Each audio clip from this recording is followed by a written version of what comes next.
HTML provides two distinct display modes, block and inline. Let's start by looking at inline elements.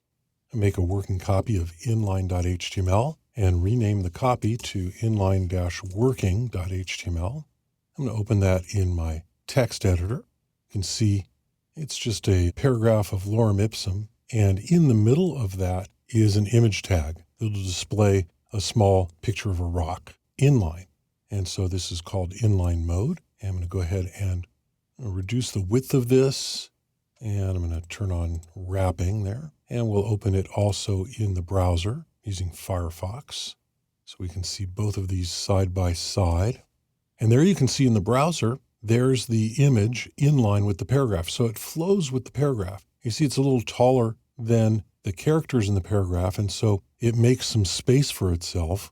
But because the image element is an inline element, it just flows with the text. And that's what inline means. Inline elements are elements that flow inline with text. There are other examples of inline elements. For example, we can come in here and we can make a link. I'm just going to take this word parentesque and make it a link. It's not linking to anything, but if I save that and reload in the browser, you see that that is now a link, and my cursor changes when it hovers over it. So the A element for creating links is also an inline element. The B and I elements are inline, so I'm going to make this bold here. That's a container. And I'm going to make this part here italic with an I element. And save that and come over here and reload. And you see there's our bold and there's our italic. So those are also inline elements, and they flow with the text. It's possible to change an inline element to a block display. If I come in here to the image and move this down to the next line, I'm going to say style equals, and I'm going to say display block, and that changes the display mode of this element to block mode. If I save that and reload, you'll notice that that image is now on a line by itself. It actually interrupts the paragraph because a block mode element is not allowed inside a paragraph. A paragraph can only have inline elements. And so because the browser sees that block element, it ends the paragraph, and then it starts another paragraph after it. So now that it's a block element, let's go ahead and bring in a bigger picture of the rock. If I take out dash small there, I'll get a bigger picture. I'll save that and reload, and there's a bigger picture of the rock. And now I can actually make that float to the right and have the text wrap around it. By inside of my style here, I just say semicolon and float colon right. And I can terminate that with another semicolon, and I come over here and reload. And now you see that it floats to the right and the paragraph wraps around it. That's because I have this float right and it's in block mode. So if you have an image or another inline level element that you want to treat as block level, it's possible to do this. And it's not an uncommon thing to do. Now let's take a look at an example of a block level element. I'm going to go ahead and I'm going to close this, and I'm going to close that, and we'll come over here to block.html, and I'll make a working copy, and I'll block-working.html, open that in my text editor.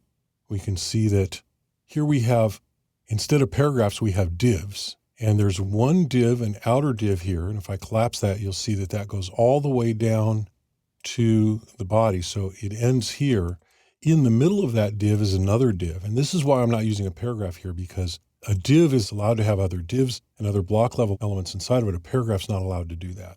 And so there's a div in the middle and an outer div and a bunch of lorem ipsum in each part of that.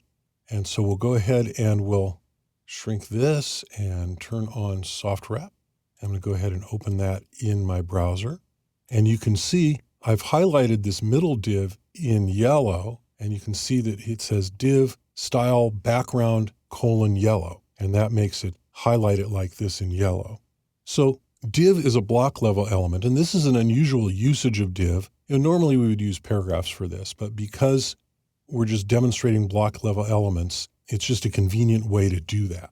And we have this div in the middle of the divs, and so you see that it takes up a vertical space by itself. Block level elements take up vertical space. They don't just flow with things, they take up vertical space. Like I changed the image to block level, I can do the same thing with div. I can change this to inline level.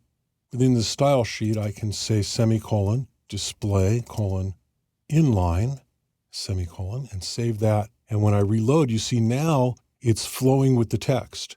So it's no longer taking up vertical space, it's taking up inline space. It just flows with the text, right like that with the rest of the text, as you would expect, say, of an image or a link or a bold or something. So if I undo this, and I'm just pressing Command-Z on this Mac or Control-Z on a PC to undo that, and I'm going to change this instead. I'm going to say span instead of div. So span is like div, but it's inline. I save that and reload over here. You see it's still inline like that. If I change this back to div, it'll now be block level. Save and reload. Now it's block level again. So div is naturally a block level element and span is naturally a inline level element. So I can take this div and I can float it to the right. I can say float : right. And I also need to give it a width that's smaller than the width that's there. So if I say width : 100 pixels, now it'll be 100 pixels wide and it'll float to the right, and you see all the other text wraps around it, just like we did with the image. So block level elements take up vertical space. They're designed to contain other block and inline level elements. The exception to that is paragraphs. Paragraphs cannot contain other block level elements. Inline level elements flow with text. They're designed to flow and to contain other inline level elements that also flow. We'll see more examples of block and inline elements as we go through the rest of the course.